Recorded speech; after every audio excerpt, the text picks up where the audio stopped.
the slides. But saying that about recording, if you want to be sure that you will not be on the recording, it's very unlikely unless you're a speaker, but the best way to ensure that you are not is to leave your camera off unless you are speaking. But that is completely up to you. We certainly love to present to your smiling faces wherever you're joining us from. In the meantime, I will do some introduction of our speakers, but if you want to just go ahead and introduce yourselves in the chat, let us know where you're joining from. That would be great.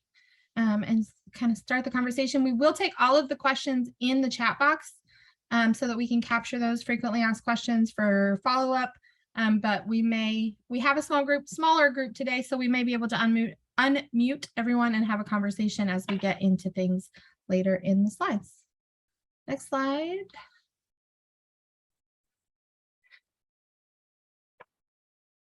All right. As I said, we're going to start off with some introductions. We have with us today Brett Gilmartin from US EPA Region 3. He is the state lead and contact for Pennsylvania from Region 3. He's going to give us an overview of the different kinds of brownfield grants. And then John Gross from Pennsylvania DEP is going to help us go over the different grant application details.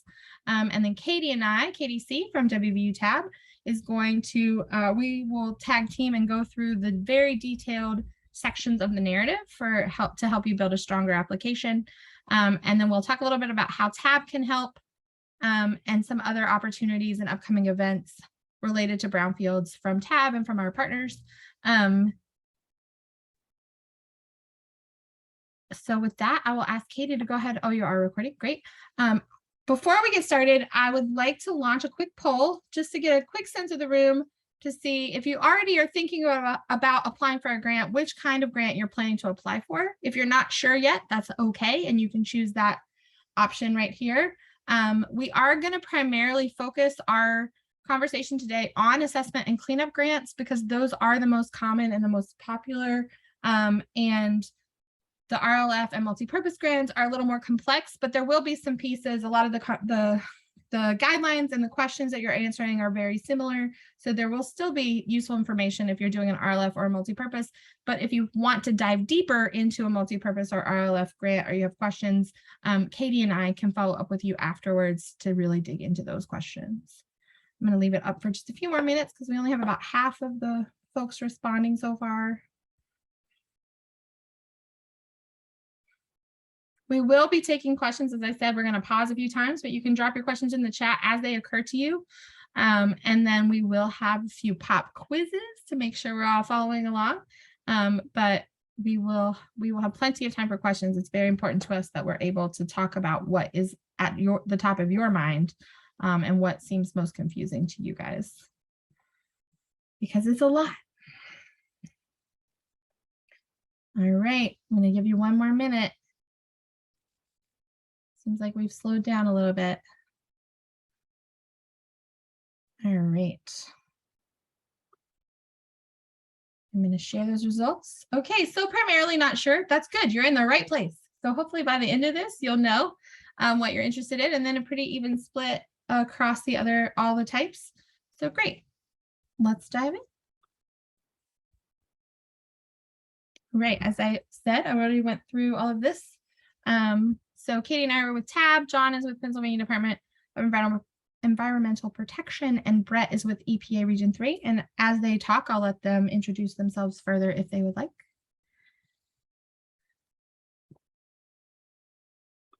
All right, is this still me? Yes. All right, so WVU TAB is the technical assistance to brownfields provider for EPA Region 3. EPA gives contracts across the country for each of the 10 regions and the national and a national contract as well to provide technical assistance on brownfields. What that means is helping you understand everything to do with brownfields, including primarily assistance with applying for and implementing EPA Brownfield grants. So one of the things that we do is a lot of brownfield education and resource identification, and that is why we are hosting this grant webinar today in partnership with the Pennsylvania DEP and EPA Region 3. And just quickly before we go into the grant overview, I will just note that all of our services are completely free. All you have to do is ask. And that's why we have a contract with EPA. So there are no charges at all for resources. And we'll talk a little bit more about what kinds of resources we have specifically tied to the grant process. All right.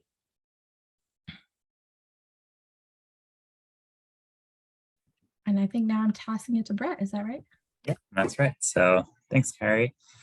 Yeah, so as you said, I am Brett Warren. My name is Brett Warren. I've been working with the Brownfields branch. My internet connection says it's unstable. So if I break up, just let me know. But I've been working on the Brownfields branch for about 6 years. I work primarily with Pennsylvania entities. And I'm here to talk to you today about some of the opportunities we're offering this year for federal grants from the EPA. So our 4 types of grants we're offering this year are multi-purpose, assessment, revolving loan fund, and cleanup. This is actually the first year since I've been here that we're offering all 4 of them in 1 year. Recently, we got the bipartisan infrastructure law passed, which allows us to, expand our funding opportunities. So usually we rotate between multi-purpose and revolving loan funds, but this year we're able to offer both, which is great. So hopefully we get a lot of applications this year. Next slide. So this is eligibility for all of our grants. In recent years, the eligibility has kind of been changing all over the place, but now it's kind of all standard regardless of the grant type you're applying for. Nonprofit organizations were one of the more recent additions, so they're eligible to apply for grants. There are some circumstances where there wouldn't be eligibility allowed for these organizations. Like if you're a nonprofit organization that lobbies, for example, you wouldn't be eligible for a grant. You could also notice there are no private entities eligible for any of our grant types. So really it's for states, counties, cities, municipalities, redevelopment authorities, nonprofits, things like that.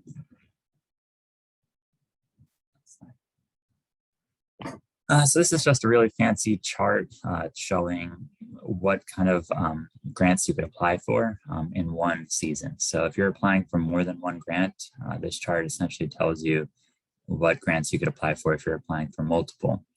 So our most common grant type is assessment grants to apply for. I think it was 23% of you were interested in assessment grants. So if you look at that, second and third column there, community-wide assessment grants for states, community-wide assessment grant, and then that fourth column, assessment coalition grant. So all 3 of those are assessment grants. If you apply for any one of those, mostly that middle one, the community-wide assessment grant, is going to be the popular one. If you apply for any one of those, you cannot apply for a second assessment grant. You can also not apply for a multi-purpose grant, but you can combine or an RLF application. And that's not too uncommon. Last year, we actually awarded an entity with both an assessment grant and a cleanup grant. So it is possible if you were thinking about that sort of thing. Next slide.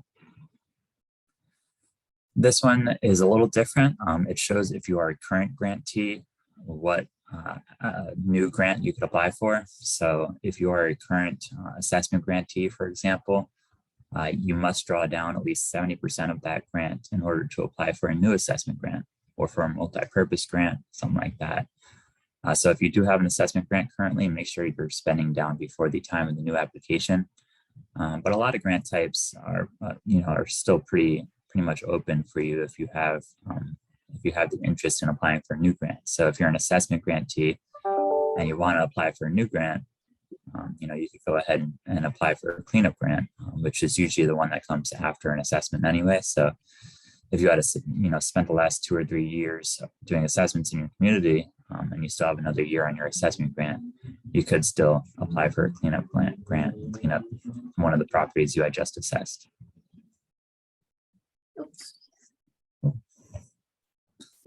So this is kind of our big funding slide this year. So the solicitations are out for new applications, if you didn't already know that, and they're due on November 22nd.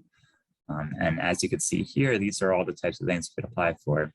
It shows your maximum period of performance and your amount per grant. So these are definitely larger amounts than recent years we've had. If you look at the total amounts there. You could see the multi-purpose, the 100,000, and then we have 4 different types of assessment grants. The assessment coalitions are back. Those were gone for a few years, but they're back, and you could apply for up to $1 million.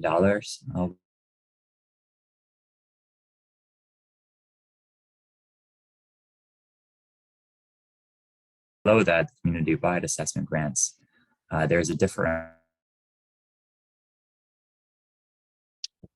Brett, you are cutting in and out a little bit. I wonder if you cut your video, if that might help the audio. Sure, I will try.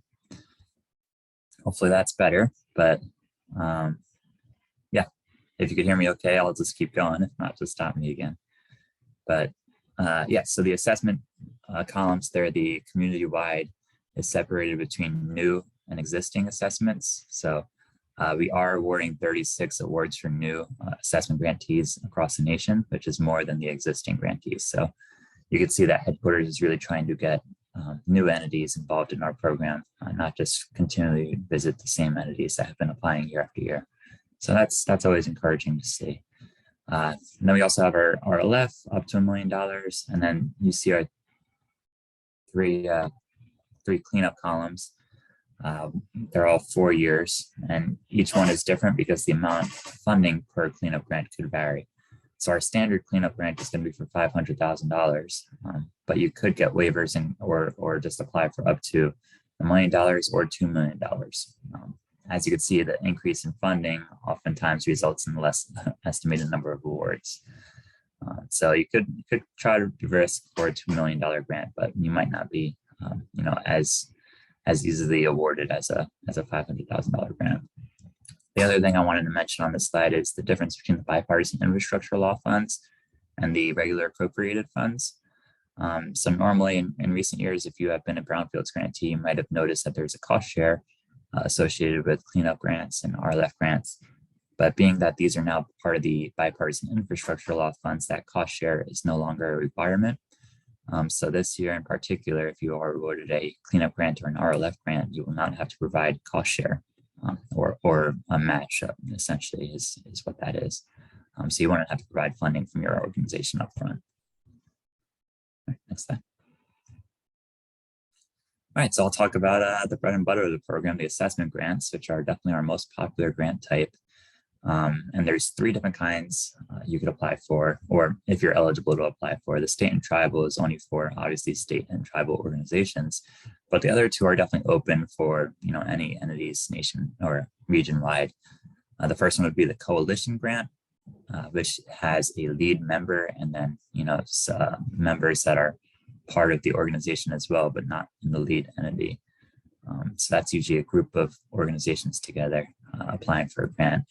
That's up to $1 million. So you could double the amount of funds for the assessments, because you could see the community-wide funds are only $500,000. But yeah, they're both pretty much for the same purpose. You're doing assessments in a targeted area. If you're the coalition grant, you're going to have multiple targeted areas based on how many, whoever's in your coalition. But yeah, both 4 years, and the state and tribal one would be 5 years. Next, I'll talk about the types of activities you could do with an assessment grant. Obviously, you're going to be able to do your phase 1 environmental site assessments, which are, historical records, looking into old databases, a lot of computer and background work. And you could do your phase 2 environmental site assessments. That would be your soil sampling, groundwater sampling, pretty much anything involved with going on the ground and doing work with sampling methods and analyzing samples. You could also, inventory the brownfield sites in your community, prioritize the sites. There's tons of different planning tools you could do with assessment grants. So you could do market studies, infrastructure evaluations, health monitoring type activities. There's a whole list of them on our website that I'm sure will be provided that you could kind of investigate if you wanted to spend funds for that. But you do have to spend a certain amount of funds on the environmental site assessments themselves. And you could always do, planning for your next stage of the project. So you could do cleanup planning as well. Lastly, the last bullet there, you could always spend funds for travel and training. So next year, I know the national conference is going to be in Detroit. So you could spend these funds to travel out to that. You could go to your Pennsylvania State Conference, things like that. So a few small changes to the coalition grant in particular for assessment grants. It is a big increase in funding from 600,000 to $1 million, so lots more sites to assess. And now 2 sites have to be in each member's boundary instead of just 1 site. So each coalition member has to have a target area, and we have to at least do an assessment in one of those properties within each of those target areas. Well, now it's 2. You can notice on the right side, fewer points are awarded to applicants if there is not at least 1 member that is a community-based organization. So, I think some coalitions have 3 or potentially even 4 members within that coalition, and you should have at least one of them be a community-based organization. Next, we have our cleanup grant, which is, sequentially after our assessments. So you do your assessment on your properties, you figure out the contamination on those properties. If the contamination is high enough to pose a risk to human health or the environment, you could then get a cleanup grant. Cleanup grants would obviously be to remediate your property, whether it be to do a cover of the property or, remove the contaminated soil, provide some clean fill, whatever makes the most sense for those particular sites that cleanup grant would be able to provide funding for. But in addition to providing remediation activities, you could do reuse planning. So once that site is cleaned up, you could figure out, what kind of development you want to use for that site. So these cleanup grants are a lot bigger this year. So definitely make use of these funds. A couple things to note for cleanup grants, because these come up every year in our organization, is you do need to own the site or multiple sites at the time of the application. So any site that you want to address with those cleanup grants, you need to own it before coming in for the application. So you can't own it after the application before the award would happen. That's still not eligible. The other thing that is really important to note is all appropriate inquiry, which means that you have to do your phase 1 environmental site assessment on that property before having purchased that property. So in order to prove that you are not liable for the contamination on those properties, you need to show what the contamination levels were before you had purchased that property. And you can see on the right-hand side that you have to do that within 180 days prior to purchasing the property. So it needs to be fairly recent. And every year we have entities come in that didn't meet that standard and get rejected. So briefly going to talk about the multi-purpose grant and the RLF grant after this, but the multi-purpose, obviously you could do many things with that. It's flexible, that's all in the name. So you do your assessments, you do your planning, you do cleanups, pretty much anything I just talked about you could do with a multi-purpose grant. I believe in the slide earlier, it said there's only 17 of these awarded nationally this year. So it is a bit more competitive. But hopefully, we've only had 1 or 2 potentially in our region so far since the conception of the award. 17 estimated number of awards this year nationally. So it is a bit more competitive, but if you did get this, it's up to $800,000, and you could do assessments, cleanups, and all of the above activities. So it's definitely more flexible than some of the other grants. Lastly, we have our revolving loan fund grant. This one is definitely our most complicated grant type. Essentially, we would provide you, the applicant, with the grant, and then you provide loans and sub-grants out to smaller entities, as long as they're still eligible. And so those loans and sub-grants go out for cleanup work on different sites, and then any loans that you had provided would then get paid back to you. So you act kind of as the middleman, and those loans keep revolving and revolving, because those loans, once they're paid back to you, you then use for more brownfields work down the road. And this is in perpetuity. So even after the grant closes out, you're still kind of on the hook for reporting to EPA and doing more brownfields work with those loans that were repaid. If you are interested in applying for an RLF grant, first contact TAB, because they have a lot to offer for these types of activities. And with that, I'll pass it back to Carrie. Thank you. Thanks, Brett. So before we get into the next section, we just have a quick quiz, just a few questions about what we've already gone over so far. So the first question is, EPA Brownfields assessment grants can be provided for brownfield inventories, planning, environmental assessments, and community outreach for specific sites, entire communities, or an entire state or tribal land. True or false? So take a second and think about what you just heard before it all turns to mush. And then next up is about cleanup grants and whether they can be provided to entities that do not own the property at the time of application. And then we have another question about cleanup grants and whether they require a 20% cost share. And then finally, what types of grants were not discussed, and you can select as many as seem correct. So I'll just give you a second. Also, while you're doing that, if you have any questions so far, you can dump those in the chat as well. And I did put a little note. I forgot to mention at the top that if you would like a live transcript of the webinar, you can select that live transcript button that's down at the bottom of your screen, or possibly the top of your screen on some computers. Just keep in mind that it is computer generated, and so may have some minor errors in it, especially as my Southern Coalfields accent comes out. It doesn't always accurately interpret me. So, all right. And give one more minute and then we'll see how we did. No questions yet. So Brett did an excellent job. All right. Here we go. Up first, we have EPA Brownfield assessment grants can be provided for brownfield inventories, planning, environmental assessments, and community outreach for specific sites, entire communities, and or states or tribal lands. Brett, is that true or false? That one is true. Excellent. So mostly correct answers. Great job. All right. EPA cleanup grants can be provided to entities that do not own the property at the time of application. That is false. You must own at the time of application and have done your all appropriate inquiry as Brett described. This is a trick question. EPA Brownfield cleanup grants require 20% cost share. Typically they do, and in most previous years they have. However, this year, because of the bipartisan infrastructure law, they do not require a cost share. There's no required cost share for any grant applications this year. Which grants were not discussed during the training? Excellent job. We did not talk about targeted brownfields assessments or Superfund. We will not talk about Superfund probably on any TAB webinar because it is a different unit at EPA, but we do frequently talk about targeted brownfields assessments.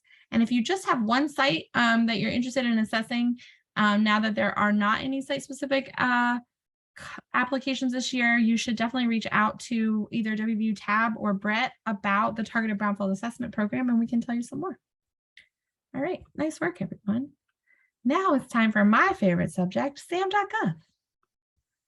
All right, so SAM.gov is the system for award management. It's an official website of the government. There's no cost to use it, and you can use it for free and must use it in order to do business with the government at all. So if you're going to be a grantee of any kind with a federal grant, you must register at SAM.gov. You also have to make sure that you're updating and renewing your registration. And at SAM.gov, you can also check the status of your registration or search for other entities. And one of the things that we can do at TAB is to help you make sure your SAM.gov is all taken care of, that it's not going to expire before the November 22nd deadline, because it is not something that can be fixed at the last moment. It can take at least 2 weeks or more to get it figured out. And I recently heard from a contact at EPA that there is a major backlog at SAM.gov, so it is taking even longer than normal. So if you're not sure about this, the first thing you want to do when you get off this webinar is make sure your SAM.gov is in order. And if it's not and you have questions, let us know right away. You might already have it. If your organization has ever applied for federal funding, not just EPA funding in the past, you may already have an account and a number. If you're not sure, the people most likely to know would be the leadership of your organization, potentially your city or county clerk, your city manager, or if you have a grant writer or grant manager on staff or on contract, they may have this information as well. So that's where I would start internally.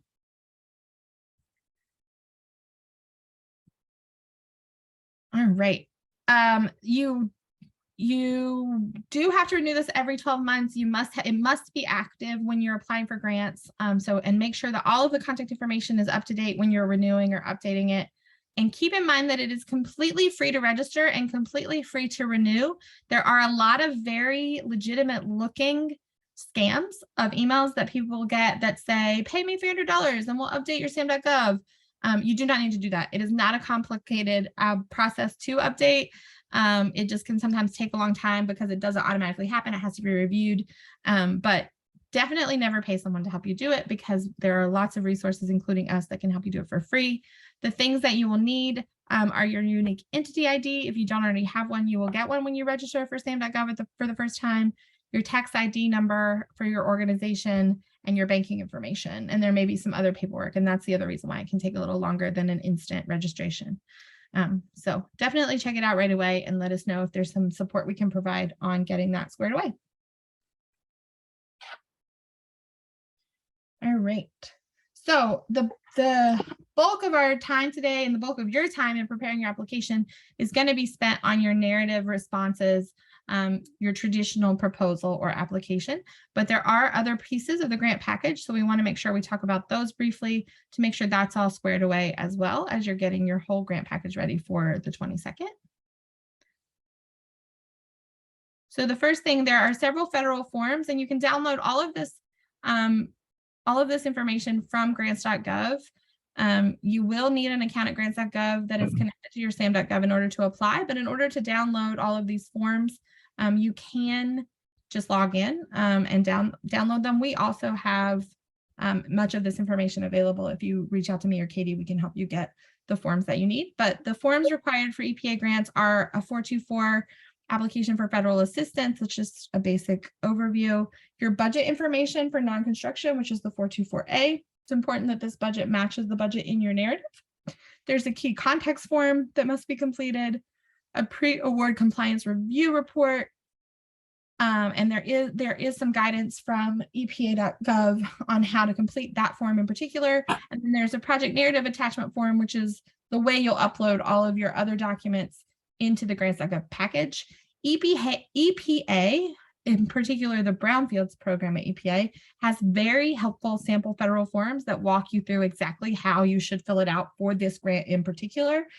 So that note right there at the bottom is a link to those sample forms, and I use them every year to help people get their applications completed and submitted. So I strongly recommend that you just have those up. Just having them up beside you or on a second screen while you're filling out yours can help you make sure that you're hitting everything just the way EPA expects to see it.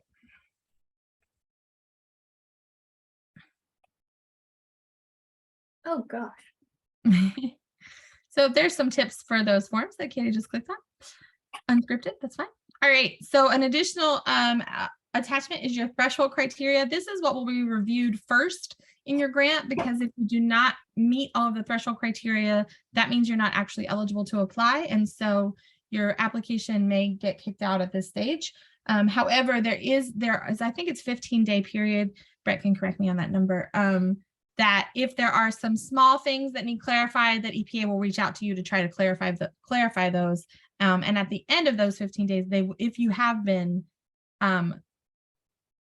if your application is not going to continue past the threshold phase, they will notify you. So all of the applications are going to require that you confirm your eligibility. You're going to want you to talk about the community involvement. If you have a current grant, they're going to want you to talk about that drawdown, whether you've spent 70%, as Brett was talking about before. That drawdown piece does not apply to applicants for state or tribal assessment grants. So we won't talk about that a lot because the only person eligible on this call is John for that grant. And if you have any contractors or named subrecipients, there are some questions you have to answer about that to confirm that you selected those subs or contractors within the federal guidelines.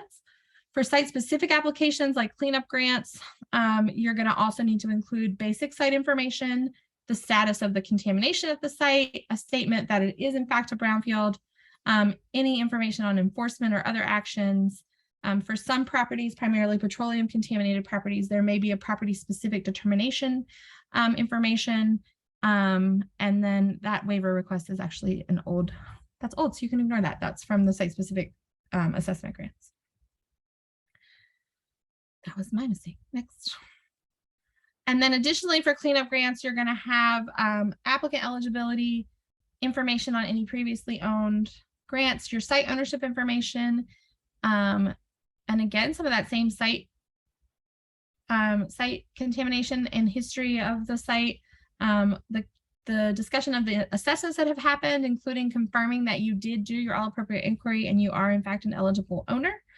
A new site characterization question that we're going to talk about a little bit more with John when we get further in, some information on other enforcement, as we said. And then there is a requirement for community notification about your award or about your application just for cleanup grants. And so you will have to host a community meeting. We'll talk about that in a minute. And you have to include documentation that you hosted that meeting and that you publicized it appropriately. And then again, that same bit about contractors and named subrecipients. And as I said, we're focusing on assessment and cleanup grants today, but if you're applying for a multi-purpose or an RLF grant, a lot of these threshold criteria are going to be very similar.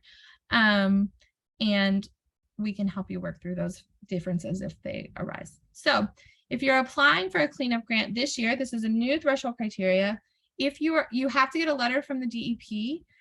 If you are eligible for the voluntary remediation program, the letter from DEP will affirm that eligibility and indicate whether or not the site will be enrolled. It'll also indicate whether there has been enough site characterization from the assessments to date in order for that remediation work to begin, or if there is additional assessment needed, affirm that there will in fact be sufficient characterization by the June 15th, 2023 deadline that's from EPA.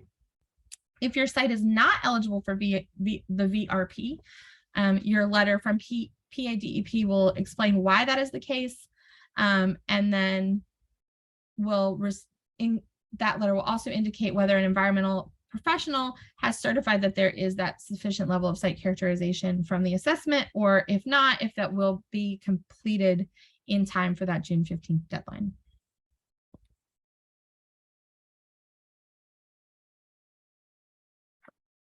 Again, for the cleanup grants, as I said, you're going to need to do a community notification. This is only required for cleanup grants. That includes an ad in the paper typically, or another equivalent means to communicate in your target community. Maybe the newspaper is not the easiest way to reach people, but if you're going to do something different, you want to make sure you explain that this is the best way to reach your community.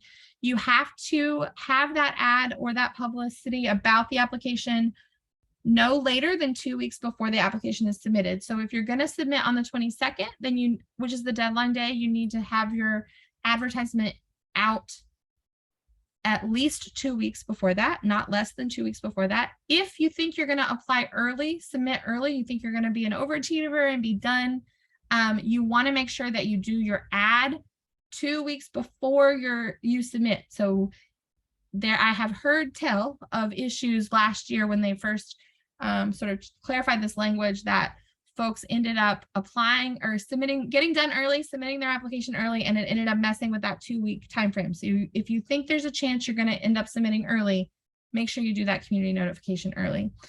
Whatever method of communication you use, you want to make sure that you say that there is a copy of your draft application, including the analysis of brownfield cleanup alternatives, or APCA, which we're going to talk about in a minute, that is available for public review and comment, and how people can do that, where they can access it. It might be on your website. A lot of times people will leave them at the library or at City Hall, and then the date and time of when you will be holding your public meeting.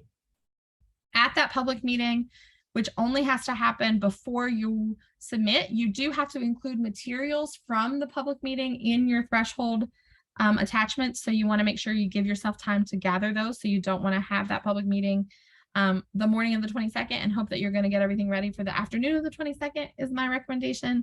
So definitely give yourself some time.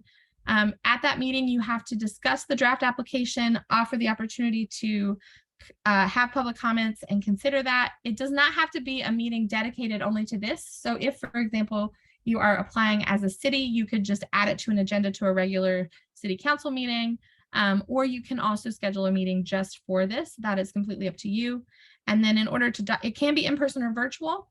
And then in order to document that you have met this requirement, you're going to want to attach the comments that you receive or a summary of those comments received, how you responded to those, any meeting notes or a summary of that public meeting. So again, if you were doing a typical city council meeting, just the minutes from that meeting would be fine. And then a sign up sheet or a list of participants at that meeting. Next slide. So for cleanup grants, also included in your threshold and things that must be shared in draft form with your public notice is your analysis of brownfield cleanup alternatives, or ABCA. The ABCA outlines the site and contamination issues, cleanup standards, and applicable laws. It goes through several cleanup alternatives that have been considered, including information on the effectiveness of each option, the ability of the applicant to actually implement the option, whether its effectiveness in actually addressing the issues, including resilience to extreme weather events, how much each would cost, and whether it's a reasonable cleanup option, and then which of those options you expect is your proposed cleanup plan. EPA does have some kind of samples and templates of APCAs. You also can get past successful applications that include APCAs if that's useful. It's also always good if you're working with an environmental consultant who has done some of your assessment work, maybe to have someone with that technical expertise also look at it. We can help review and advise on these at TAB, but we cannot write them for sure. Next. All right, you also have a narrative information sheet, which is limited to 3 pages. This is just basically your cover sheet that gives all of your contact information, what kind of funding you're requesting.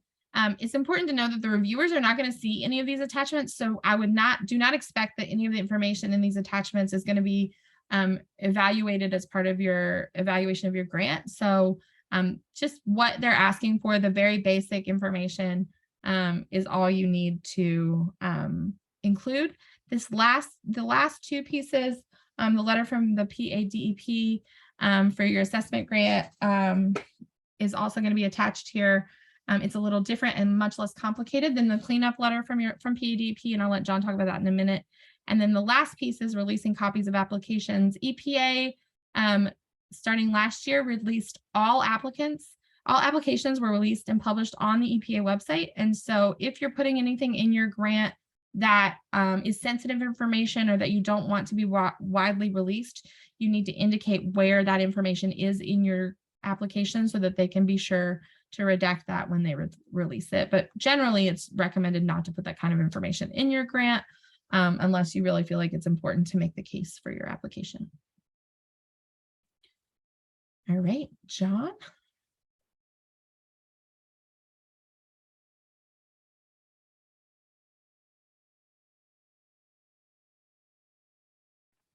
I was muted, didn't realize it. Anyway, hi everybody, I'm John. I'm the Brownfields coordinator for Pennsylvania DEP. And the letter that Carrie had been referring to is required attachment for all the grants. The assessment piece is super simple. Basically what it is we're acknowledging that we're aware of that you're applying and that we're in support of the project.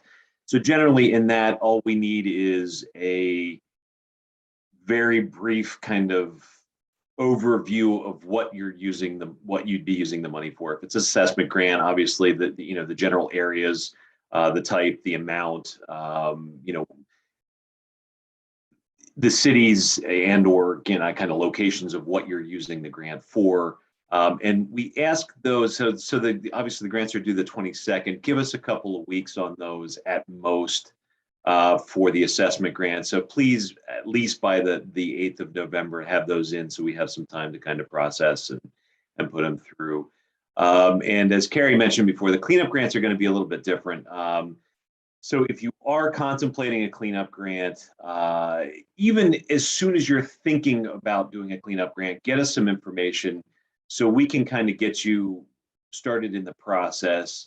We're not even 100% sure how we're going to make this process work, but we're kind of in talks with other regional states that are kind of going through the same thing and trying to figure out exactly how we're going to state this and do this. Now, if you're already enrolled in the Act 2 program, the thought would be that if you're in the Act 2 program and you've got an approved cleanup plan, that's already gone through the process.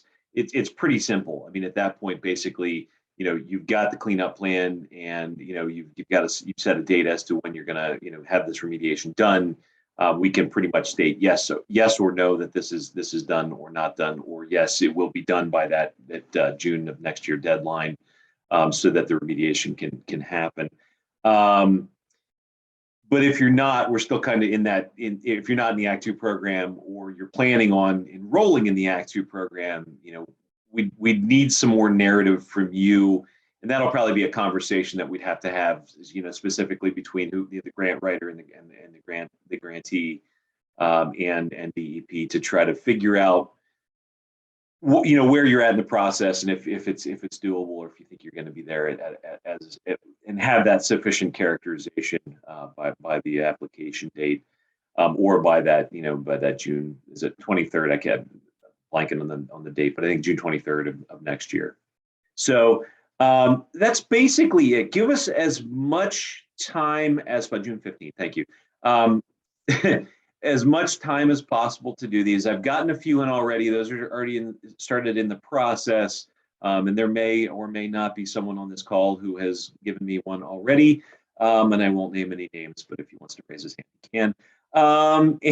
And generally speaking, the assessment stuff, it's pretty simple. If you give me a brief summary, we'll put the kind of a little blurb in there about what you're doing with the money.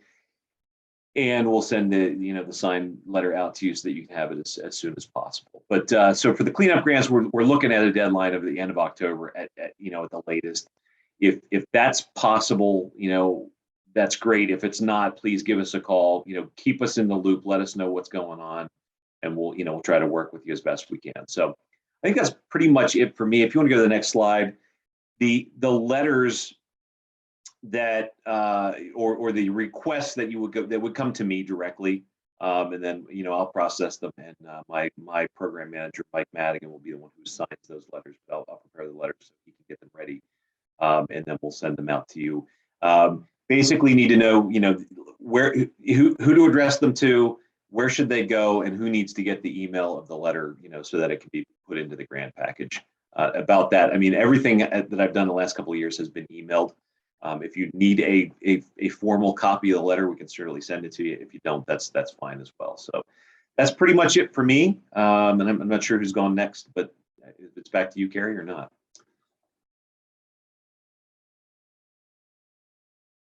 All right, we're going to pause right here again for any questions folks might have. I do not have any more quizzes, so do not be alarmed. But we're just going to take a quick question before we dive into the narrative criteria. Are there any questions about the information sheet or the threshold criteria, or maybe that new cleanup requirement? That is a brand new cleanup requirement, and we're all figuring it out together. All the states are figuring out the best way to process those together. So know that you're not the only one with questions, and we'll all figure it out. So I'll just take a second and see if there's any questions. I don't have any in the chat yet.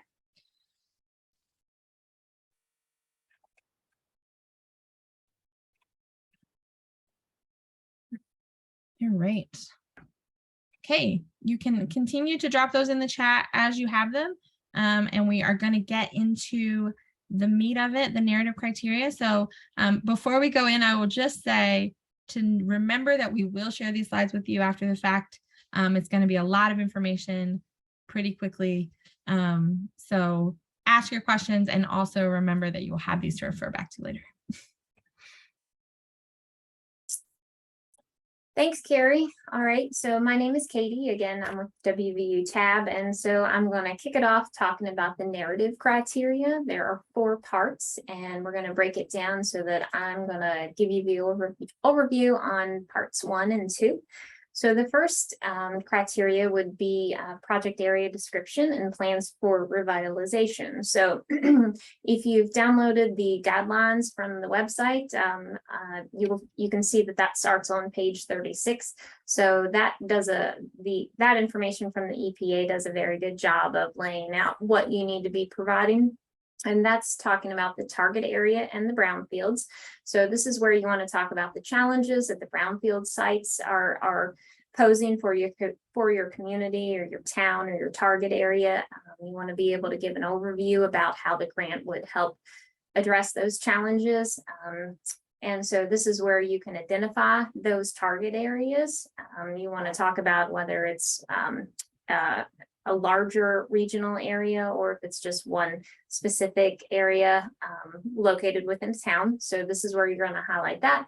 And so you also want to highlight what are the known contamination features of the site and talk about current and past uses on the site. So, okay, sorry.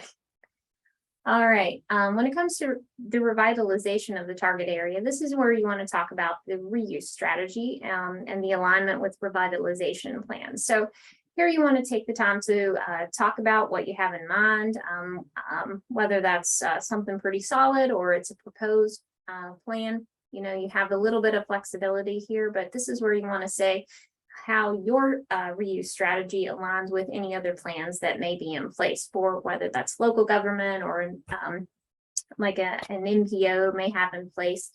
So you really want to pull on that and see how possibly, again, your vision and reuse plans for this cleanup area would fit well into that. So you want to see how your plans can strengthen that. So you want to talk about that. Also want to take the time to talk about how the public and community partners were involved in the development of this reuse strategy. It is important to make sure the community has the chance to give their feedback. It's important for them to be involved with that on the front end so that they can help give their opinions and their thoughts in that rather than that being something that's kind of presented to them. So you want to talk about that at this particular section. You also want to talk about the outcomes and benefits of the reuse strategy. So talk about the plans to revitalize the area and how this grant could help stimulate economic development in the target area, and talk about how the grant can help facilitate cleaning up and preserving, you know, so whether that's talking about preserving a park or planning a mixed use development as a result of this cleanup grant, talk about that. If this is an opportunity where you're going to find a way to facilitate some renewable energy, you want to talk about that here as well. And then also an area of concern would be if through the process of the cleanup grant, some folks may be displaced. You want to take the time to address that and see and let them know what you have in place to try to mitigate that. So you want to let them know that up front as well. Strategy for leveraging resources. This is also a big piece of the narrative criteria. So this is where you want to talk about the resources that you need for site characterization. And so we certainly touched on that a little bit before, how that's a new piece here. But when it comes to funding that you either have already or funding that you need, talk about that. So do you need more funding? More funding to talk about how you need to dive into the details of the site a little bit more before you can go to the remediation phase. Talk about that. What resources do you need to make the remediation happen? Again, do you have some sources, funding sources already? Identify that. And if you still need some, you know, you want to talk about how that is something that you're working to try to continue to accomplish. Also, if you need any funding and resources for actually reusing the sites, talk about that. When it comes to infrastructure, you want to be sure to list whether the existing infrastructure in place is enough to meet the needs of the proposed reuse, or if you anticipate that some changes are going to be made. So if there is no water or no public water at the site and you're going to need to extend that, that's you know, an expense you need to prepare for. Is it something that you have had the opportunity to have that conversation with those providers? So you want to identify that too, because that is certainly a significant expense to undertake when it comes to the reuse process. The reuse process. So all that was part one. So now we're on part two, which is community need.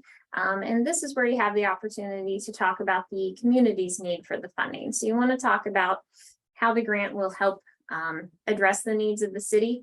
And this is where you take the opportunity to really dive down deep into how this is, how the existing brownfield sites are a threat to sensitive populations. There is a tool called the EJ screen tool. It's available through the EPA. That's something that you can use. We can provide a little bit of assistance with that. It's a conversation we're often having. And I know there are some trainings available on that as well, but that is helpful for looking in to see who are the adversely and disproportionately affected populations within the area. And we want to talk about the health and environmental risks. So again, this is where you want to talk about that piece, threats to, again, the health or the welfare, and talking about is there a higher incidence of disease and adverse health conditions, cancer, heart disease, anything like that, that the data that you're able to pull to strengthen that application, is that indicating, again, that this area is it has a higher issue than for common. We can also help with pulling some data. So as a sidebar, you can always reach out to us and we can do our best to help you with that. Environmental justice. So that's a big piece for the EPA. It's an important piece to them. So anytime you have the opportunity to talk about that, how you believe this grant could help those in the underserved communities and populations, definitely want to mention that here. And also community engagement. I touched on that a little bit before about how you want to make sure they are involved in the process, those in the community. You want to have that done again on earlier in the process. So that shouldn't be a last minute thing to let them know about a plan that's already in place. This is where you want to say, you want to list the local organizations and entities that have been involved, and you definitely want to speak about those more than just government. So don't just mention your local government or your regional planning authorities, but you want to talk about those groups within your community, Rotary, church groups, things like that. So you want to talk about a diverse variety there. And also you want to list the organization and then who is responsible in the project roles. So be sure to list that. And then also incorporate the community input. So that feedback that you did receive, certainly be sure to list that in the narrative. I think I touched on this a little bit more, a little bit previously, but again, talk about the community's need for the funding and why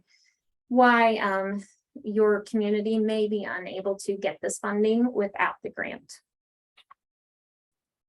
This time, we will field any questions. We've got EPA, DEP, and Carrie and I available if you have any questions just on this segment. One thing I would say on that last slide that Katie just shared on the community's need for funding, the EPA is especially looking for how the grant will meet the needs of a small or low income community. So if you are not discussing that explicitly, it may be difficult for you to get full points on that question. So definitely make sure that you're considering that angle in your application, no matter what type it is. I don't think we said this at the beginning, but as you may know, these are incredibly competitive grants, and just 1 or 2 points can cost you the funding. So you want to make sure that you're answering every question as fully as possible.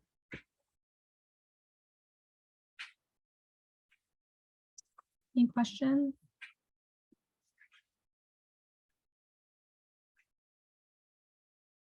All right, now for the exciting task descriptions and cost estimates. So the next section of part 3 is where you're going to talk about exactly how you're going to do the work, how much it's going to cost, and how you estimated those costs, and how you're going to measure your progress. So this first bit is divided into project implementation, your anticipated project schedule, who are the leads for each of the tasks, what are those outputs, and what are your cost estimates, and how did you get them? So some key things to remember in this section. there is a new opportunity explicitly within the guidelines to provide participant support costs.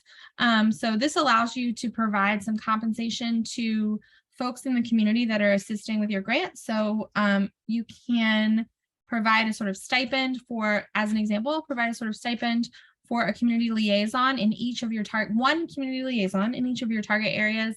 You can there's some other creative things, and I think probably in the frequently asked questions, there is some additional guidance on this, and we can help you kind of navigate that.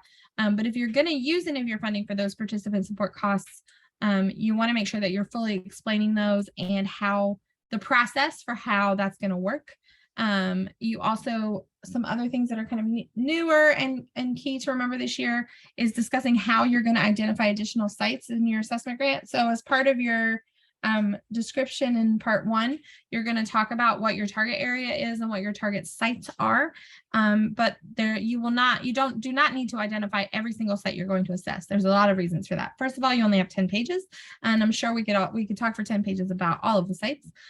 Second, these are 4-year grants as an assessment grant, and so a lot of things are going to change. Sites that you are not aware of right now are going to pop up in the next 3 to 4 years. So you just want to talk about how you're going to identify those additional sites. What are your prioritization strategies? How will you how will you figure out where you're going to spend your money? So make sure that you are explicitly describing that process. You want to be clear on all of the applications, how your cost estimates were calculated and estimated. There's going to be an especially strong focus on this year is the sentiment that I am hearing from EPA. So they really just want to make sure that it's clear to them that your budgets are grounded in some kind of research, that you know where they came from and how you got there. And then also for an assessment grant, if you are allocating at least 40% of your funds to tasks associated with site-specific work, including both assessment activities and site-specific planning activities, you're going to be evaluated more favorably. So what does that mean? So now that you are encouraged really to use your assessment dollars for planning activities, it's possible that you would do some sort of planning document, like we have seen a tourism assessment of an entire target area as an example. That's not that is an allowable expense. It's not site specific. So you just want to make sure you're doing as much as you can to hit at least 40% of your funds being used on site specific activities, as opposed to something that's for a broader target area or broader part of your community. Next slide. So this is a sample format. These are the sections that I just talked about for this part of the narrative. Your project implementation, your anticipated project schedule, your task and activity lead, and your output. This is a sample format pulled from the guidelines. My general recommendation to you is you are not required to use any sample formats that are provided in the guidelines. However, it's not a bad strategy because you know that many people are using it, and the people who are reviewing your grants are reviewing lots and lots and lots and lots and lots. I mean, Brett can probably tell us how many he's reviewing every year, but they're reviewing a lot of grants. And so across the board, the easier you can make it on your reviewer so that it's easy for them to find the information, it's easy to read, the better off you're going to be. So you don't want to bury this information so that it's hard for them to find it and then hard for them to evaluate it. So in your project implementation section, you're going to talk about the EPA funded tasks and activities for your priority sites. In an assessment grant, if it's only for a cleanup grant, you're only looking at one site, that's fine. Your discussion of non-priority sites, if that's applicable, and then if there are any non-EPA grant resources needed to carry out tasks, that's mostly a holdover from the days of cost share, but you may be leveraging additional money and talking about it, and this is where you should put it. Your anticipated project schedule is where in the 4-year project period, or 5 years for some grants, you anticipate that this task work is going to happen. It can be kind of broad. It can be sort of, quarter one, year one, quarter one to year one, quarter four. It may be later in the schedule, but it doesn't have to be sort of down to the day. But it should be a pretty good estimate, and you should not just put everything's going to happen over the whole 4 years. That's just not going to be, it's not the reality, and it's not going to look like you really thought that piece through enough. And you may get docked for that a little bit. You also want to think about who's your task and activity lead. It might be you as the project lead. It may be your qualified environmental professional, but definitely think about that. And we'll talk a little bit more about outputs, but what are the outputs for each of these tasks or activities? All right, so as I have said, the cost estimates and the budget are incredibly important. These examples are from real grants, and the formatting is another sample formatting pulled from a previous round of guidelines.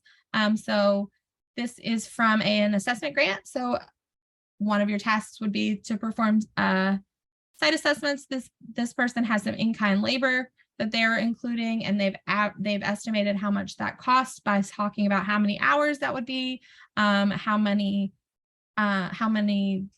what that value, the value of that work is. So if you're paying someone, the value of that work is what they would be paid, what they're paid by the hour from other sources.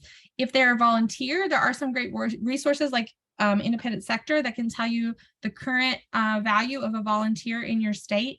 And we can help you find that. It's pretty easy to find though, independent sector value of volunteer hours. And that's like an average of what, I don't know how they get all of their numbers, but it is the industry accepted standard for what is a volunteer hour cost. If there's a special skill that's being donated to you, like attorney's fees or anything like that, that's being offered pro bono, then you would use what the value of that is if they were not offering it to you pro bono. Some of your contractual costs. So how many phase ones do you think you're going to do and how much do you think they cost? I will say this is older. I would not estimate a phase one at $3,500 for most properties now, but can give you a general sense. One way to find out if you're brand new to this and you're not sure what that costs, I think you could talk to us and we can talk to you about sort of the trends that we're seeing. I'm sure John would be willing to chat with you about the kind of trends that he's seeing for how much these things are costing. If you have a great resource would be to find someone who currently has an assessment grant that you have a good partnership or relationship with and kind of get a sense of what their experience is. But you just want to make sure that these are good and that you're estimating it well. And then your project budget table again is an example from the EPA guidelines, and these budget categories are from there. There are some more. This one is just kind of condensed because it's all we wanted to make it easy to read, frankly. But the tasks that you lay out in your task description should match up with one column per task in this budget table. All right, so some examples of the kinds of outputs you might include. This is not an exhaustive list, but just some things to get you thinking. On a cleanup grant, it would be things like your cleanup plans, your community involvement plan, that final analysis of brownfield cleanup alternative document or ABCA, because what you're submitting is a draft. So when you have that completed analysis and finalized analysis, that is one of your outputs, your administrative records, perhaps, or your cleanup completion report or letter. On assessment grants, your outputs are going to be the inventory that you develop of all of the sites you may target to assess, those phase one and phase two environmental site assessments, site cleanup plans, any of the deliverables from a planning activity. So things like feasibility studies, market analysis reports, that kind of thing. And then your community meetings to talk about your grant. And you could potentially have community meetings on any of these grants. Next. We're still in part 3. So the next bit of narrative criteria part 3 is measuring your environmental results. So what are again, this is talking about your outputs. So you're going to talk about your outputs in those task charts, but you also want to talk here about how you're going to track those and measure them and evaluate your progress over time. And eventually the project outcomes, which will come later. Some things you might think about talking about are the kind of tools you're going to use, software products potentially, your scheduled progress meetings, how your contractor is going to support you in tracking this, and then how you're going to track your bigger picture pieces like how much funding is being leveraged. So like on your assessment grant, if you're assessing sites and then ultimately they get redeveloped by getting a cleanup grant or not, maybe another source of funding, how are you tracking the status of that leveraged funding and any strides you're making towards redevelopment vision plans that may be identified either before your grant or in your grant process. All right, one additional thing for cleanup only In this section, you're also going to want to outline your cleanup plan that's proposed for the site. You want to briefly talk about the contamination that needs to be addressed and what the cleanup method and disposal requirements are. You can pull this information and summarize it from your APCA. And remember when you do that, that the reviewers are not going to see your APCA. So don't assume that they already know these things because they have not seen your APCA. So make sure that you give enough information in this section. You got to kind of balance the not taking up too much space because you are limited overall with your page numbers, but you do want to make sure that they get the full picture of what the contamination is and what the cleanup plan is for the site. All right, the last part is the most straightforward part, I would say. This is your programmatic capability section. You want to talk about your organizational capacity and structure. So how is your team structured? How do you manage grants like this, or how will you measure this grant in particular to make sure it's a success? So who's in charge of reporting, who's in charge of oversight, that sort of thing, who's going to do the work, how are you going to select your contractor, etc. Who are the key staff that's going to work on your grant? So who are those folks? What's their background? Very short, brief bios. You don't have to have their whole life story, but definitely anything that's related to what you're saying that can really identify that you've got a solid team that can implement this grant successfully. And then how would you acquire additional resources should you need additional funding, but also should you need other expertise? So that's where the piece about your qualified environmental professional or your environmental contractor would come to place. How are you going to acquire those resources? And then in the final piece of this section is the past performance. So there are 3 options. These have changed very slightly since last year. Just a little bit of clarification for how you decide which of the 3 to respond. So your 3 options in answering this, and you only have to do one of 3, is if you have currently or have previously received an EPA Brownfield grant, including a multipurpose grant, an assessment grant, a revolving loan fund grant, or a cleanup grant, or a 128A grant, but that applies only to state entities, that is the section you're going to choose to respond to. If you have not received an EPA Brownfield grant, but you have received any other grant, it does not have to be another federal grant. It can be any other grant at all, federal or non-federal. You're going to answer option 2, and included, this is the slight difference, included this year, if you've gotten other kinds of Brownfield grants, like a job training grant in the past, or even an area-wide planning grant, which would have been a long time ago, they want you to answer option 2 instead of option 1. And then if you have never received any kind of grant from any entity before, you're going to answer option 3, and we'll talk about what those different answers are. So regardless of which one you talk about, you're going to talk about your accomplishments and how you complied with grant requirements, and if there were any issues, how you address those issues. If it's not a Brownfield grant, if you're answering option 2, then you want to also tell EPA what the purpose of the grant was, because obviously they're going to know what the purpose of a cleanup grant was. But if you got a grant from the Department of Transportation, they want a very brief bit of information about what the purpose was.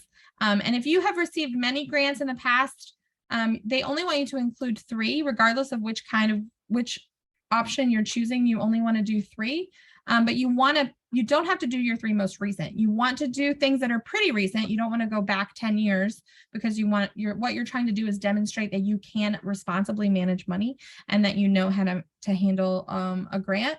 But you want to pick things that are as relevant as possible to Brownfield grants. So you want to make sure if you have other federal grants, that's a good strategy. If you have other things that are very related to the kind of work that you're doing, then I would prioritize those versus grants that maybe are completely, sort of different from that. And if you have questions about that specifically, I'm struggling to think of a good example right now, but if I think of one, I'll share it. Or if you have questions, you can ask those as well. And then the other thing, I don't have a slide that I'll say, if your answer is truly option 3 and you have never had any grant before at all, it's going to hurt your application. And I would not recommend that you start your grant life with a federal EPA grant, or any federal grant, really. They're not the easiest, and it's just not where I would recommend starting. and it does hurt you in your evaluation to get that neutral score on that one. But if that is your situation, then you should reach out to us and we can help you kind of strategize about what a good approach would be, either to still apply or potentially to find other resources to accomplish what it is you're trying to accomplish. All right. And now we will pause for our last bit of questions and also to let Brett tell us everything we got wrong. We're spot on, Carrie. Thanks. I do see a question about getting copies of the presentation. We will send that out, and we will also send out a link to the recording once we get the recording uploaded publicly.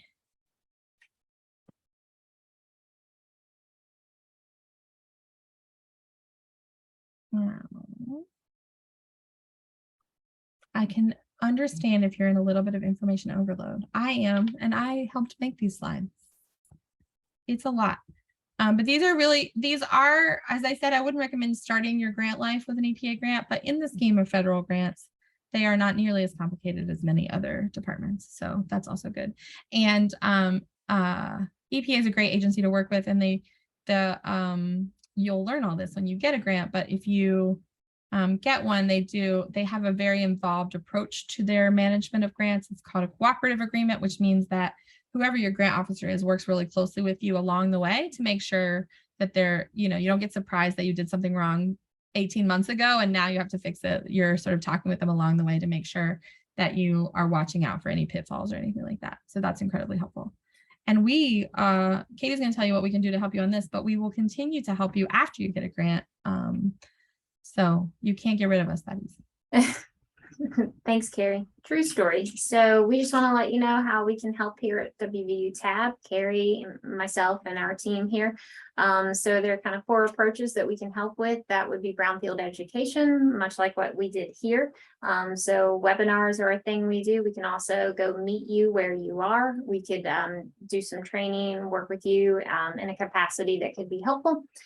Resource identification, providing grant writing assistance and review. We can also help with things like resource roadmaps, local brownfield program support. So if you need to prepare an inventory of brownfield or dilapidated sites in your community, that's something that, again, our team is prepared to help with. If you have any questions about the sites, and then also some general technical support, as I mentioned, data pulling, we can provide assistance with that. And then finally, through our partnership with the WVU Davis College, we have the ability to provide project development and design assistance. So they do that a lot here in West Virginia. And so that's a source that can also be done throughout Region 3. So if that's something that could be helpful, trying to prepare a vision plan, please let us know how we could help with that as well. And our contact information for all of this is listed. For upcoming events, just want to let you know that really most of this certainly the base information that you heard today is going to be presented tomorrow for Virginia. So it won't be Brett who will be presenting, but it will be the Virginia project officer. In case you want to hear some of this information again, that will be live tomorrow.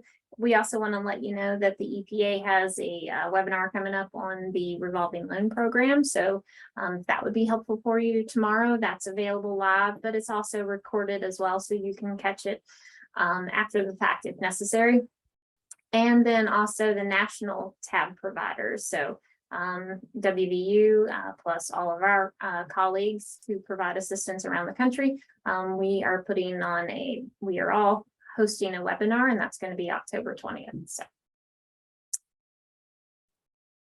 for upcoming deadlines, we just want to give you a reminder again that if you have a draft of your grant and you would like to submit it to us for review, we ask that you do submit that to us by November 1. That just allows us the opportunity to give a proper, thorough review of it, give the review, turn it back to you so that you can take a look at our feedback, ask any questions, and revise it. And if you would need to send it back to us or sections, that gives some time for that, and also gives you ample time to prepare to submit it.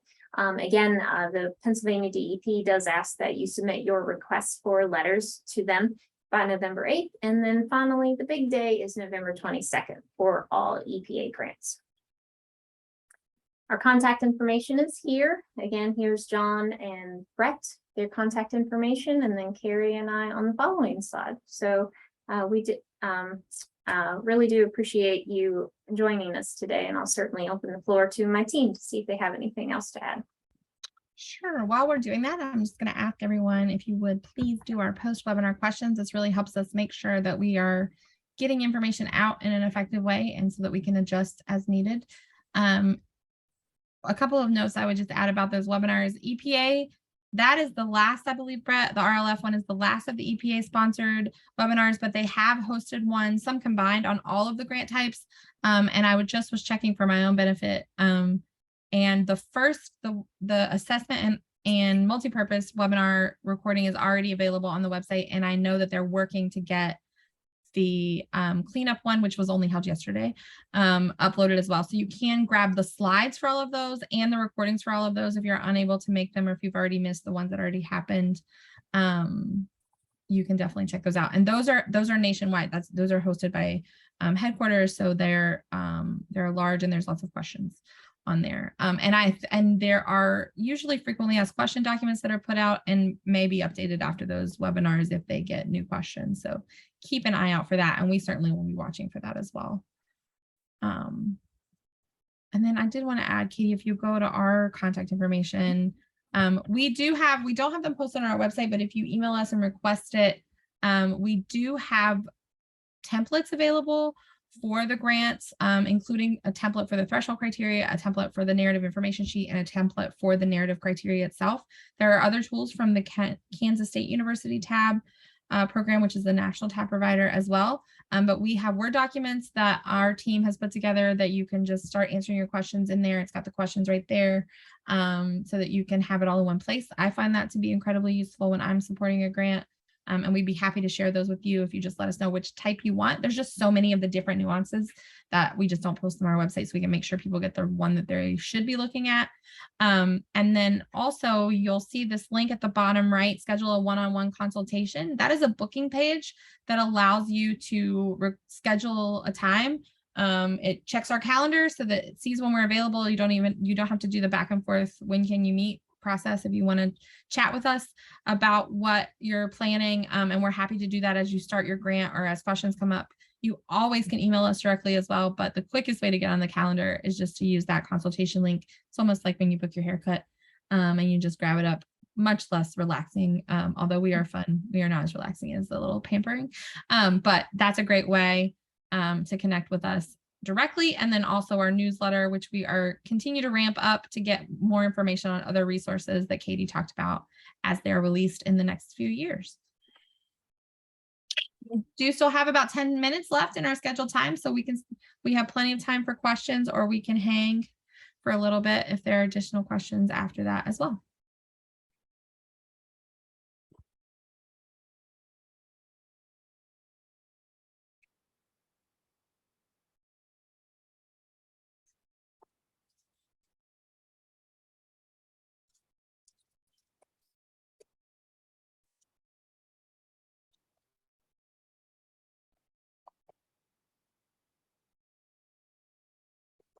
All right, John, anything you would add? Or Brett, anything we missed? No, I think we covered everything pretty thoroughly. Certainly, obviously questions, reach out to any of us. We can certainly, if we don't know the answer, we'll get you to who will. And at that point, please feel free to reach out to me if you have any questions for the letter of support stuff, but it's pretty simple. And we're not going to deny you.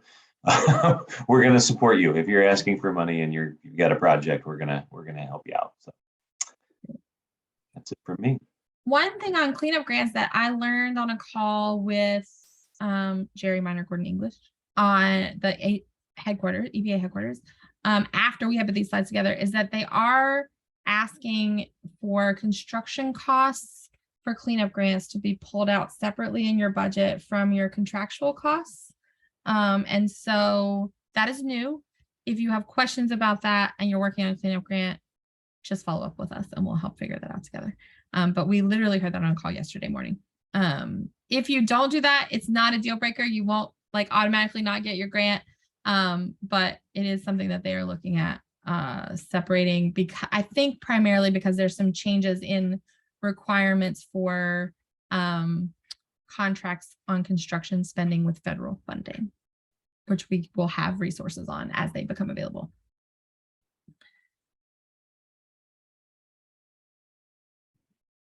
Great. And I just want to thank everyone again for coming as well. And I look forward to seeing a lot of applications in Pennsylvania this year. Thanks, Brett. If you get awarded, there is a chance, but not guaranteed, that Brett will be your project officer. So now you've met him. And he's a great resource before you get awarded too.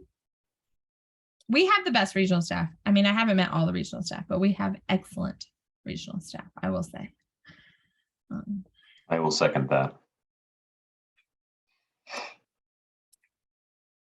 All right. Well, thanks everyone. I think that John and Katie and Brett and I are planning to hang around for a few minutes. So if you have a question you don't think is for the whole group and you want to stick around, we'll be happy to answer it. And we will stop recording. All right. Enjoy the rest of your day.